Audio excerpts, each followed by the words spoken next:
You just can't imagine a major city in today's world without public transport. Like webs, its networks cover the farthest corners of metropolises and can only compete in popularity with private transport.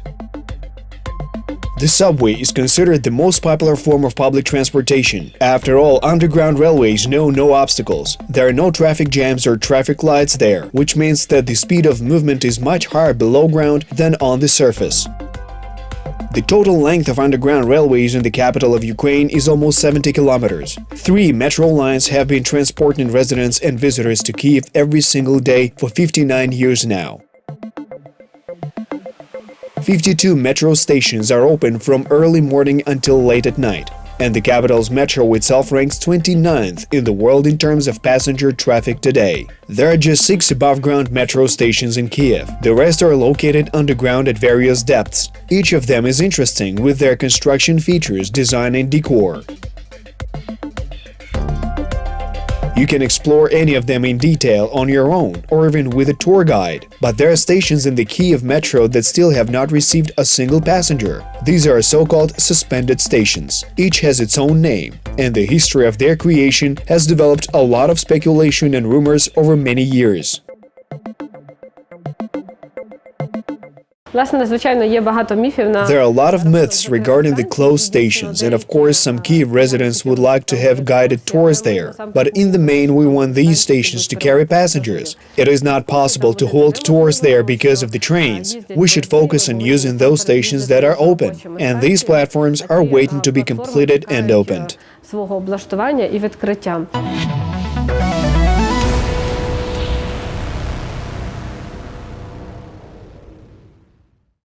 The most well-known suspended station in Kyiv is Lvivska Brama. The construction of this pylon-type triple-walled station along the green Seretska-Pecherska line of the Kyiv metro began back in the late 1980s between Zoloty Vorota and Lukyanivska. The first project names of the stations were Lvivska and Lvivska Ploshcha, according to the name of the area on the surface where they originally wanted to build the exits from the station.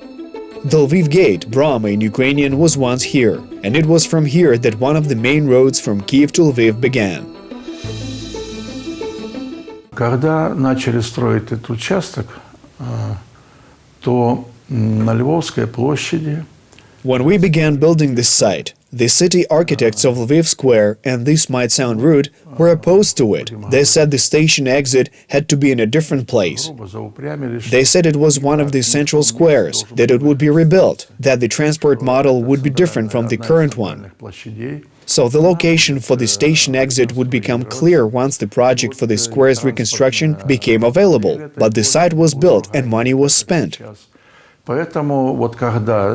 it had to be commissioned. That is, money spent on construction should benefit the people, and it was then decided to temporarily make this station a transit one.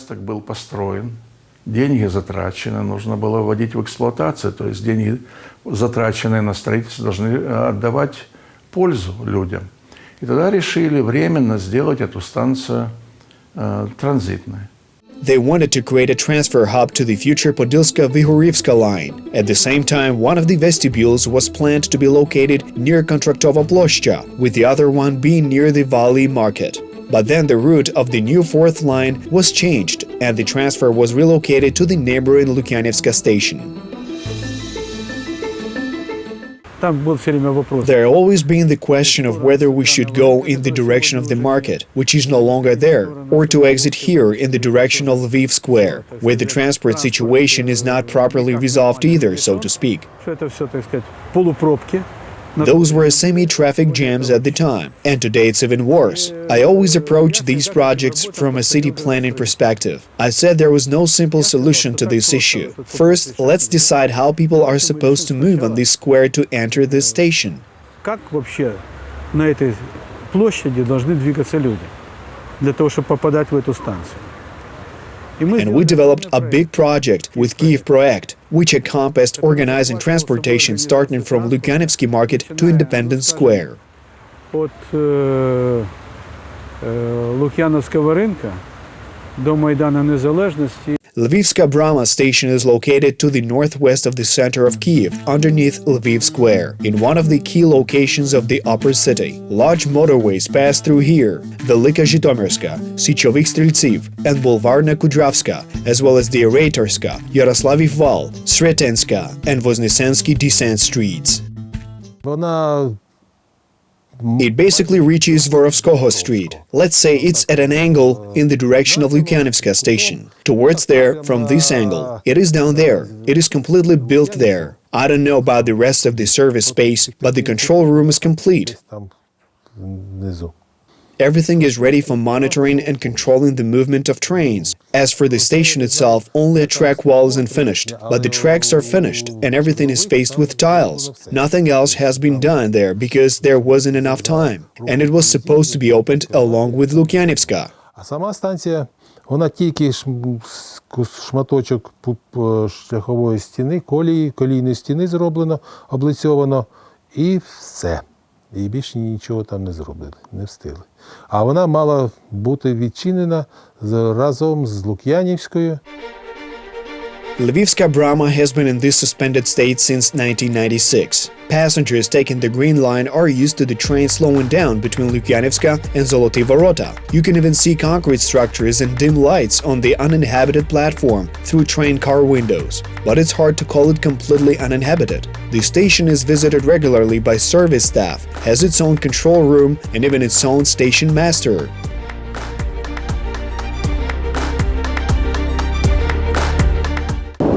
Нежданих гостів тут не буває. There are no unexpected guests here, so everyone always knows when someone from management or senior management is going to come, because the station is closed and trains pass through it without stopping. If you're going here, you must warn the dispatcher, the driver and the control room so you could ride here and stop the train. No music videos or TV series have been filmed here, but I remember one event from 5 years ago. A fashion show of a Ukrainian women's clothes designer was held here. The Ukrainian elite gathered here. They were brought here by train, and that's it. They had proper security guards.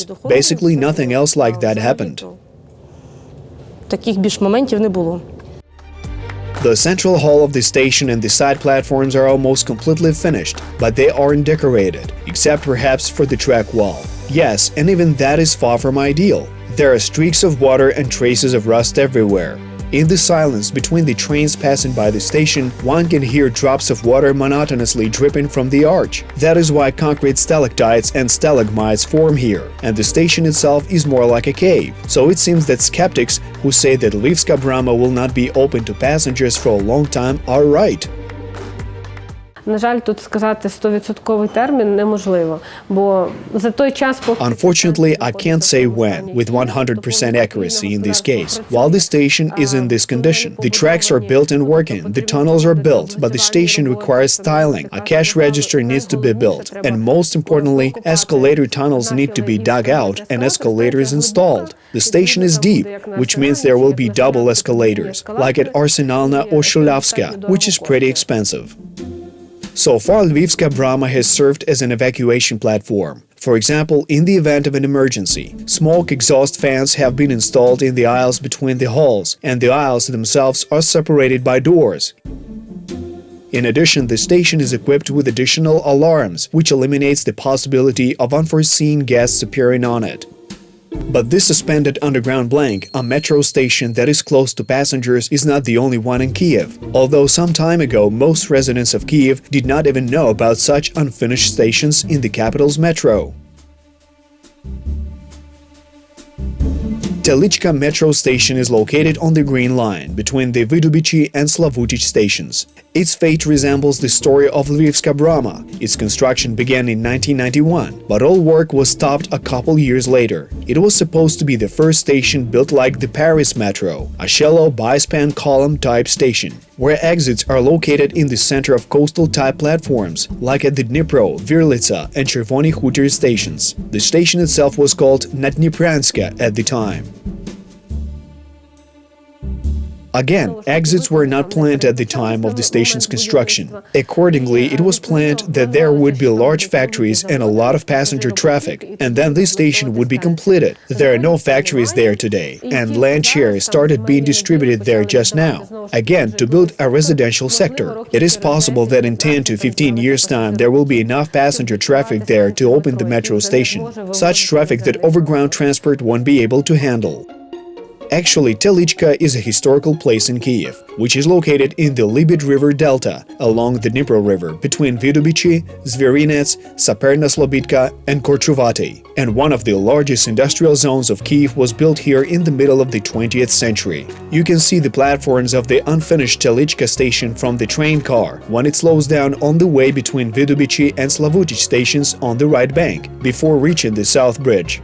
There was talk recently about the possible completion of Telichka in connection with plans for the possible construction of a large financial and business center in this area. They even considered the option of moving the administration of the President of Ukraine here. Herzen station is also regarded as another suspended station of the Kyiv metro. Its construction was planned on the same Syretsko-Pecherska line between the Lukyanivska and Dorogozhichi stations. The station's potential passenger flow could be provided by workers of the Kyiv motorcycle plant, which is located nearby. But in the 1990s, the plant virtually ceased its operations and then its existence. Thus, the need to build the station disappeared due to money-saving reasons. It was not planned as a fully fledged station. It is more like a technical platform. It still exists in this condition right now. Again, no specific exits were planned for it. Also, according to the metro system's technical standards, if the distance between two stations is more than 3 kilometers, there must be a technical platform. There was a time when it was viewed as a promising station. But again, the passenger flow in this area at the present time allows for sufficient passenger transportation by road. Дозволяє вивозити пасажирів наземним транспортом у такому звичайному режимі руху.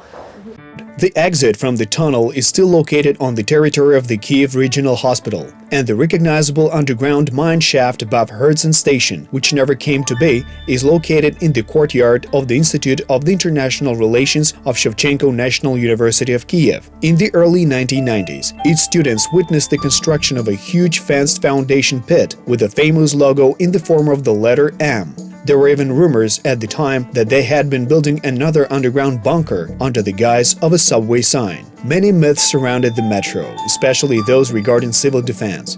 Багато міфів навколо метрополітену з приводу цивільного захисту є, і там і про There's also a lot of talk about the fourth metro line, the secret one. But again, the metro has never been used this way. But indeed, in Soviet times, there are pressure doors that completely seal off the metro, which is also for the purpose of civil defense. That is, there is protection against certain external factors. For example, flooding, fire, and there's defense against bombing, specifically in order to shelter people. So yes, such things were created in the Kyiv metro. After all, it was built back in the 1960s, during the heyday of the Cold War and the Soviet regime. І зрозуміло, під час розквіту холодної війни, і радянського режиму. And so this mode of public transport, which is seemingly familiar to us, can be so ambiguous. Public transport that faithfully serves the city's residents while keeping secrets of its own. Your attention, the doors are closing. The next station is